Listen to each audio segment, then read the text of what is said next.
We begin this evening with breaking news. Firefighters responding to a fire on Raybon Drive near Village Trail Drive. That's over on the northeast side of town. Our crew right now being kept further away from the scene, but this appears to be a fire at an apartment complex over in that area of town. Right now, no word on any injuries. We also don't know what caused the fire, but we will continue to bring you updates as they become available. New at 5:30, a homicide suspect makes a run for it, leading investigators on several chases. It's a story that's developed overnight and into this afternoon.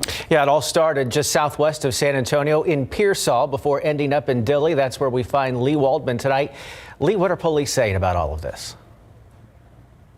Well, after several standoffs and chases throughout the small town of Dilley today, police say there is no more threat to the public. We spoke with Sergeant Adrian Ruiz with Dilley PD. He says they worked with Pearsall PD, the Frio County Sheriff's Department, and Texas Rangers around 11:30 this morning to arrest a man here in Dilley they say was involved in a homicide in Pearsall last night.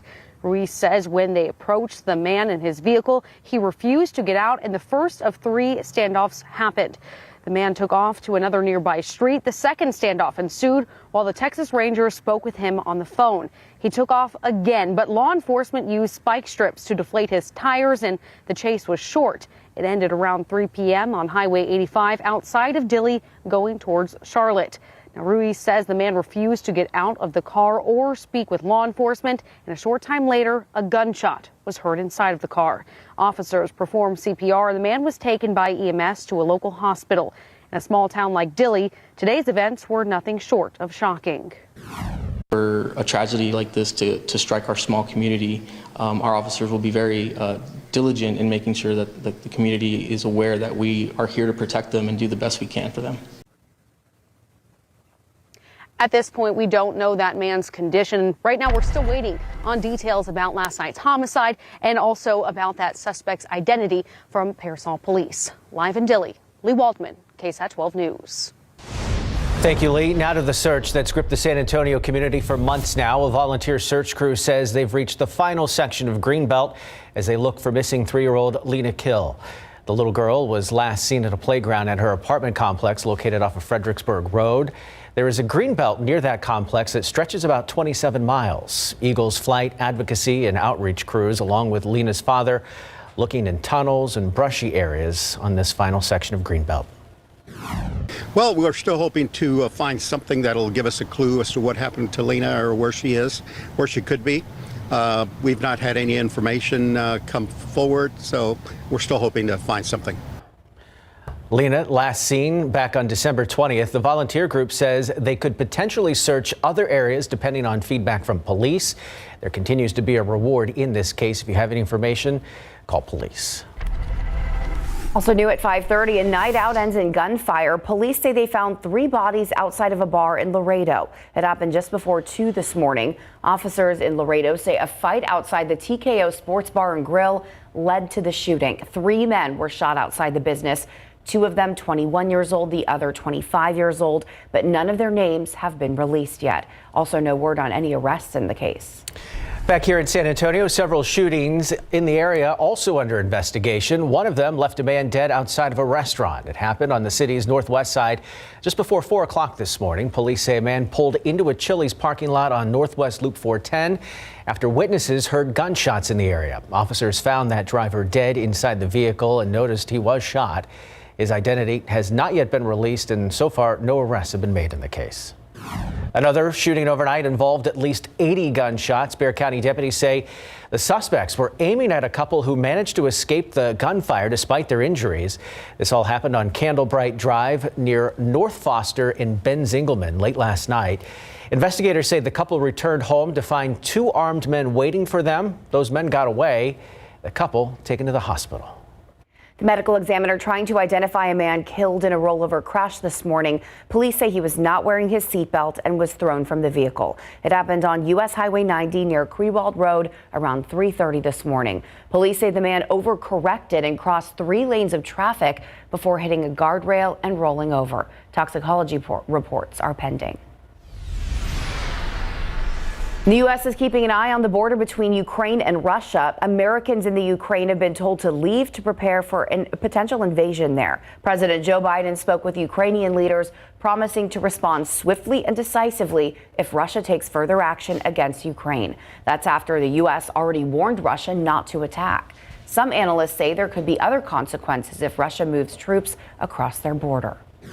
Might strengthen ties between Ukraine and the European Union. It also has created a stronger sense of Ukrainian national identity. And it's hard for me to see how that helps either Mr. Putin or Russia. The U.S. has provided the Ukraine with 180 tons of ammunition. Just a reminder, early voting begins tomorrow for the March primary election. Texas governor, one of the many big races on the ballot this time around. And for the first time in 20 years, Bexar County will elect a new county judge after Judge Nelson Wolff announced he would not be seeking another term. There's an awful lot to consider on those ballots. We have resources at KSAT.com right now. You can scan the QR code on your screen for a look at all the polling locations. We also have all this information available on KSAT.com in the election section under the News tab. Still ahead on the news at 5:30, high ticket prices, usually what people are talking about when it comes to the Super Bowl, but what about high temperatures? Could this be the year for the hottest Super Bowl in NFL history? And guacamole is popular dip for Super Bowl parties or anytime. So why is the U.S. putting a hold on avocados from Mexico? That story next on the news at 5:30. It has become a popular item for the Super Bowl and just about any time, but now the U.S. government has suspended imports of avocados from Mexico. The decision made after a U.S. plant safety inspector in Mexico received a threat. The Associated Press reports there are dangers when it comes to drug cartel, land battles, and the extortion of avocado growers. The move to stop bringing in avocados from Mexico coming on the eve of the big game. That big game, of course, featuring the Los Angeles Rams and the Cincinnati Bengals. Super Bowl 56 being played at the home of the Los Angeles Rams in California. Yep, as the players hit the field, the performers in this year's halftime show are preparing for their turn on the field. ABC's Morgan Norwood has the latest from Los Angeles. A lot at stake here in LA. Will the Rams pull off the win in their hometown, or will the Bengals return to Cincinnati with that Vince Lombardi trophy? Hooray! Los Angeles on track for the hottest Super Bowl in NFL history. And we're not just talking about those jaw-dropping ticket prices. Temperatures expected to possibly top the 90s as the Rams and Bengals battle it out for the Vince Lombardi trophy. We've had a great week of preparation, and we're excited to get out there and play. Good catch.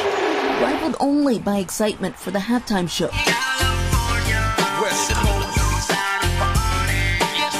California, the perfect setting for these five icons of hip-hop and R&B to join forces. It's going to be magnifico. And when it comes to security, the LA police out in full force throughout the city. The heightened vigilance on display in downtown LA with police on horseback and even a dog that can sniff out chemical and biological weapons. We are taking measures that are both seen and unseen, ensuring the safety of land, sea, air, and the cyber environments. And from security to COVID safety, officials are enforcing health protocols. Fans attending the game will be required to wear a mask and show proof of vaccination or a negative COVID test. Morgan Norwood, ABC News, Los Angeles. Well, while it's quite warm in Southern California, it's just been an absolutely beautiful day here in South Central Texas. Getting a little bit closer to sunset now, but beautiful there, 410 near the airport with temperatures in the low 60s. We did start off quite cold this morning. I'll show you who saw a freeze today and who should expect a freeze tomorrow morning coming up in just a few minutes. First, the aquifer today is up 0.2 of a foot, and in your pollen count, unfortunately, mountain cedar is still high today with a count of around 4,650. Molds are low with a count of 200. I'll have your forecast for the week ahead coming up next. I'm assuming if you're watching us, you really don't like football or parties, and well, we're here for that. But maybe the food. It's a good food day if you want to cook outside, not for football, just for yourself. Perfect night to go out and just sit outside and enjoy the sunset, right? Definitely. It's going to be a beautiful evening. Excuse me. My timing is impeccable. I got a frog in my throat. Cedar. Just then. And I realized I don't have my water anywhere. So let's hope I can If we can take over. I think I can. I am so sorry. Oh, we'll grab you a water. Thank you. Low temperatures today, a widespread freeze for the air. I think I'm a little bit better now, Tim. I think I got past it. Thank you, though. 28 was the low at the airport. My timing is just impeccable today. 20 the low in Fredericksburg, so a widespread freeze across the area. But look how we've rebounded today. 64 now in Pleasanton, also 64 at the airport. Hondo, you've got an issue there. It is not 88. Thank you so much, Tim. It is not 88. I'll put you somewhere between 64, 62, let's call it 63 in Honda. Looks like we've got an issue with our sensor there, but just wonderfully comfortable out there. Currently mostly clear at the airport. Humidity is low and winds are light. That's what's been so enjoyable about today. Yesterday was really gusty. Today, light winds, just very pleasant. This evening and tonight, after this newscast, if you want to flip over to that other thing that's happening, it's going to be a beautiful evening to maybe open the windows, enjoy the game with temperatures falling into the 50s, 54 by 8 p.m. and then down to the 40s. Sunset is right around 6:22. It'll be chilly this evening, but not terribly uncomfortable. I do have a freeze in the forecast tomorrow morning for some of us. Roughly, you could say along and north of Highway 90, but I do think places like Del Rio, you'll be a few degrees above freezing, and even right in the heart of Bexar County, central and southern Bexar County. I think a lot of spots will hover just above freezing through early tomorrow morning. Northern Bexar County, as you get into Kendall County, Comal County there, even Seguin and Guadalupe County, I expect a light freeze for you. So if you're in central southern Bexar County and you just want to be safe, go ahead and cover those plants or sensitive vegetation again tonight with another light freeze possible for a portion of the area. After a cold start tomorrow, it's going to be another great day. Very comfortable tomorrow afternoon. Look for a high near 70, more sunny skies. Temperatures falling into the 50s tomorrow evening. So if you've got some plans tomorrow evening, maybe dinner, date night, you'll just want a light jacket or a light sweater. It will be cool, but fairly comfortable out there. We'll be staying comfortable next couple of days because of lower humidity, but look what happens as we get toward the middle of the week. Our dew point, so the measure of moisture in the air, those numbers really start to climb by Wednesday, and then they fall again for the second half of the week. That's because we've got our next front coming in Wednesday night into Thursday. So I'm going to jump ahead a few days here. Wednesday morning, I expect we'll be feeling more humid. We'll also have morning clouds and even some isolated showers and a couple non-severe storms possible as we get into Wednesday afternoon.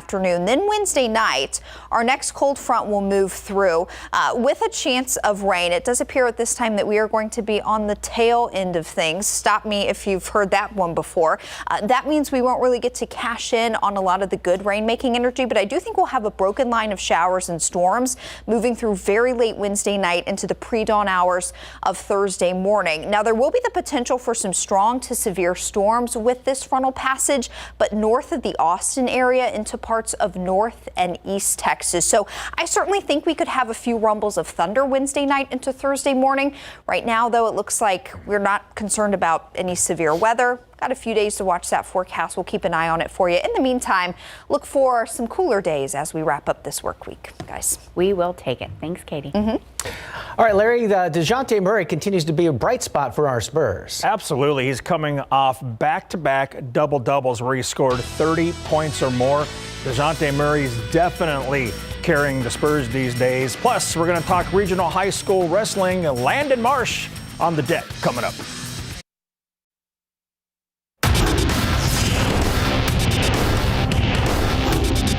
I'm motivated. I'm trying to make it again. I'm trying to get drafted again. That's my mentality. I'm going to keep that mentality until I can't lace him up no more. Sparked by his NBA All-Star nod, DeJounte Murray has taken his game to another level in big board sports. The Spurs are now 2-1 on the rodeo road trip after beating the Pelicans 124-114 last night. Silver and Black led wire to wire and by as many as 18 points in the third quarter. DeJounte Murray recorded his 28th double-double this season with 31 points and 12 assists. Lonnie Walker IV was next with 17 points off the bench, one of 6 Spurs in double digits. The Spurs have won 2 straight and are 1 game out of the final play-in spot. DJ was asked if the team is thinking about the playoffs. Hell yeah, we're playing for the playoffs. Yeah. For sure. We're playing for the playoffs without a doubt. Nobody's here to lose from coaches, players, training staff, everybody want to win. When we lose, it's quiet, people are down. When we win, you feel the excitement in the room from everybody. So we're playing for the playoffs. I think Spurs basketball is playing in the playoffs. Murray took over the game in the third quarter by scoring 15 of the Spurs' 39 points. At one point, he scored 8 straight to give them a 15-point lead. DJ put the Spurs on his back and carried them over the finish line. Special, man. It's special. He's an all-star for a reason. I feel like I'd be repeating myself from yesterday. But he's special. He's the reason why our team goes. He went on a stretch where he's just doing it by himself. Let's be realistic. He's hitting tough shots, and it's huge for him, and I'm excited for him because I know how long he's kind of waited for this moment, and he's taking full advantage of it. I think all of us have waited for this moment. We're all stepping up into it, so it's huge. Spurs will continue the rodeo road trip tomorrow night at 7 at Chicago. And so far, so good for Derek White and the Boston Celtics. The men in green are 2-0 since the Spurs traded him to Boston. In his Celtics debut Friday night, White got a standing ovation from Boston fans. Then he scored 15 points off the bench. During his first postgame presser with Boston media, Derek had this funny interaction with a reporter. I also heard that you have an affinity for dad jokes. Is that right? Yeah. Yeah? It's a good dad joke. Good dad jokes. Can you share what a good dad joke is? You put me on the spot. Yeah, that's right. Why didn't the skeleton go to the party? He had no body to go with. I'm just gonna throw that one out there. But yeah, I got a bunch here and there.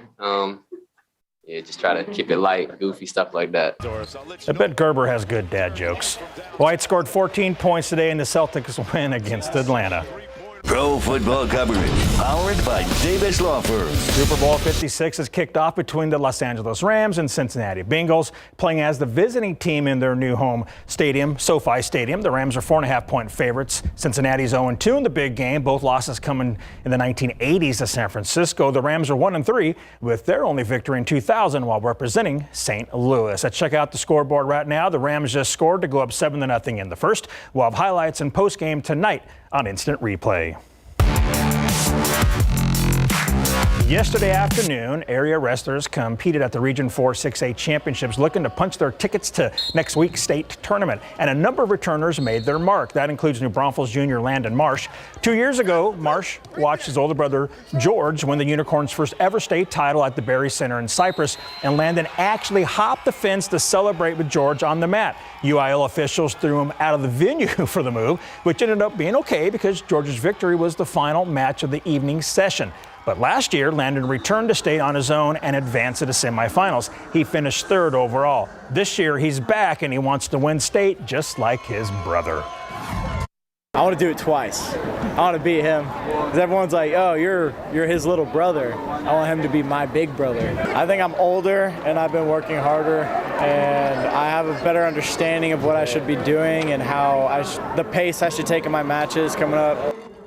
On the girls' side, Smithson Valley senior Sage Benka looks primed for another deep run at state. Benka won her 4th straight regional title on Saturday with a dominant performance in the 148-pound bracket.